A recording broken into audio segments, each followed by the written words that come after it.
Adam Collins here and Geoff Lemon. This is the final word for All Out Cricket in conjunction with Kookaburra Cricket.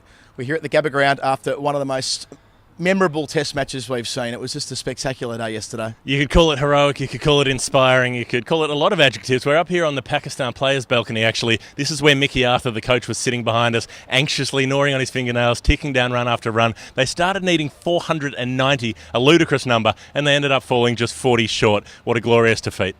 And it looked like they were going to do it as well with Asad Shafiq over 100, well over 100 by this stage, batting with Yasir Shah. They started the day needing 108 with 2 wickets in hand, and it felt improbable. But as we got closer, as they got the pressure was clearly getting to the Australian side, and it took a Mitchell Starc gem to get it back on track. Yeah, I mean, we saw catches go down, we saw defensive fields, edges through slip, and they just kept ticking away the runs. Asad Shafiq equalled his highest score, Yasir Shah made his highest score, and even when Asad got out with 42 required, they ticked off another couple of runs, and it took a sort of bizarre run out to get rid of Yasir Shah at last and end the match. But he was applauded roundly as he came off. The Pakistan supporters down here chanting how proud they were of his fight. Let's go back before we go forward. So the test match started with Australia batting first after winning the toss, as is the custom when you're playing cricket here at the Gabba.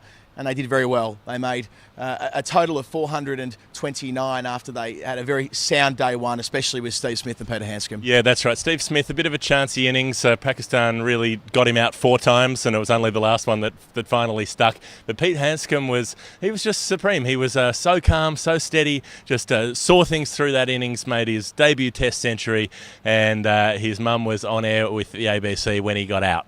And Matthew Renshaw, the young Queenslander, 20 years old, it's his home ground here. He made 70 in the first dig as well, looked sensational. Another half-century stand with Dave Warner.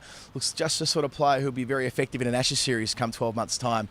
Then Australia go out and bowl, and they absolutely rip through Pakistan. It's one of the worst performances you can ever imagine from a touring side coming here on their first opportunity with the bat, and they didn't look like it at all. No, it ended up being 8 for 67 at one point. They were batting in the evening session. They just kept playing outside the off stump, and the Australian quicks kept getting those edges. So 3 wickets apiece to Starc, Hazlewood and Bird, and it really looked like they were going to destroy Pakistan. But then there was a bit of a late fight between Sarfraz Ahmed, the wicketkeeper, and Muhammad Amir, the crippled bowler who had very badly injured his knee, or so it seemed, and then he came back strong. Yeah, it was quite remarkable on that first evening. Muhammad Amir went down. We thought, oh, it's Simon Jones all over again, just like 2002. But it wasn't that. He was bowling within an hour and bowling beautifully. Indeed, we should note that he had Steve Smith caught on 97 without an appeal, just like Stuart Broad way back when, although there was an appeal for Stuart Broad's wicket when he hit that ball the first slip.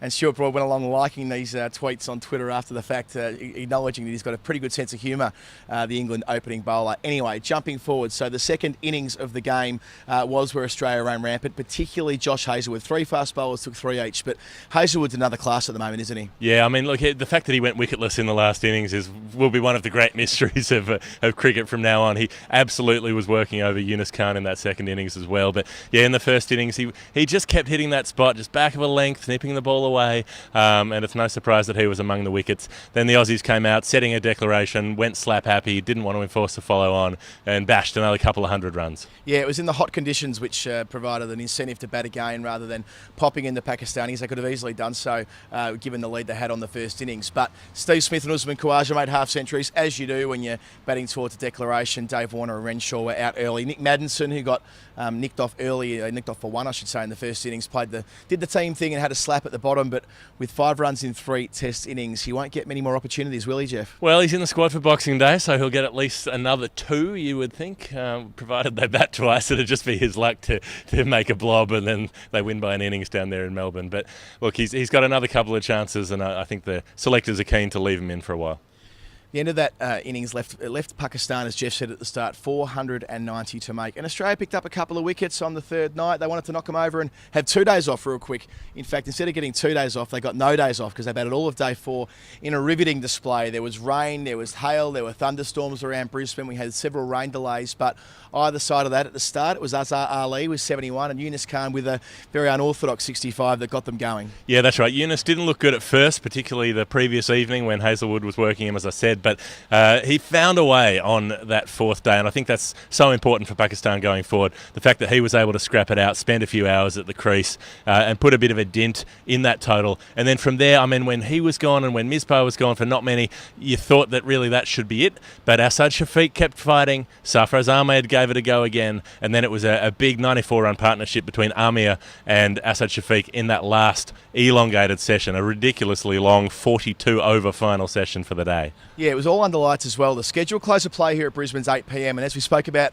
previously on the final word, it's that last hour in the pink ball test matches that really gives the ball the advantage over the bat. This was a 3-hour session which finished at 10 p.m, or 5 past 10 to be precise, so they had the worst of the conditions by some way. But as you said, Asad Shafiq batted extremely well with the tail, and you're leaving off Wahab Riaz, who smashed 30, his career highest score. Second highest score, sorry, I should say. But nevertheless, it was an imposing knock from the number 10, who just made a point of staying in there and swinging the ball as hard, or swinging the bat rather, as hard as he possibly could. It was a wonderful mixture of leaves and slogs. He'd be like, no, not playing that one, not playing that one, and then he'd pump Nathan Lyon into the stands over mid-wicket. You know, he was having a great old time too. He was grinning his head off until the last over of the night, the extended session.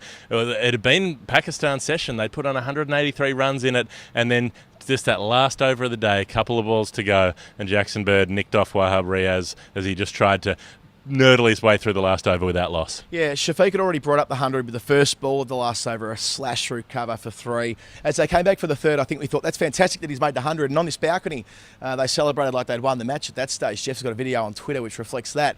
But there was always that exposure, leaving Wahab there to have to face out 5 balls in the last over. Certainly not his natural game to be trying to be prodding, with Jackson Bird nibbling away there outside off stump, and it did kind of leave Pakistan slightly more exposed than otherwise would have been after that marvellous session. Yeah, left them short perhaps if he'd been able to put a few more on the next morning before being dismissed. But Yasir Shah batted out of his skin, also made his highest test score, and he just provided beautiful support for Asad Shafiq. Batted for a good couple of hours the next morning, and they got the total down. They got it down under 100. They got it down to 80, to 60, to 42 when Asad Shafiq finally fell. Rip snorter from Mitchell Starc. Yeah, the Yasir innings was fascinating. It was, you think he'd play a relatively conservative hand when you got a bloke at the other end on 100 and something. He was uppercutting, he was slashing through mid-wicket, he was playing all the big shots, so most of them came off thankfully, and he was the last man to fall in rather humorous circumstances after Asad had got that snorter from Starc. He got himself run out. I'm not quite sure how it happened still, but standing here, it didn't make a difference at all, because the Pakistan side realised now that they can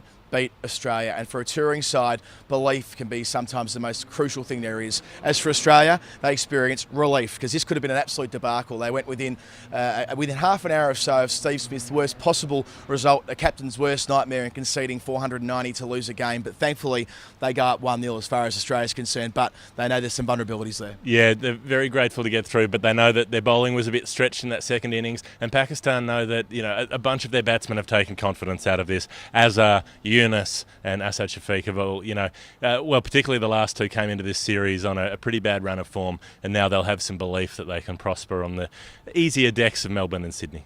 We move to Melbourne for the next test match on Boxing Day, that traditional fixture, followed by the New Year's Day, or New Year's test rather, starting on January 3 at the SCG. We, of course, will be there for those test matches, for all that cricket and Kookaburra cricket. Adam Collins and Geoff Lemon.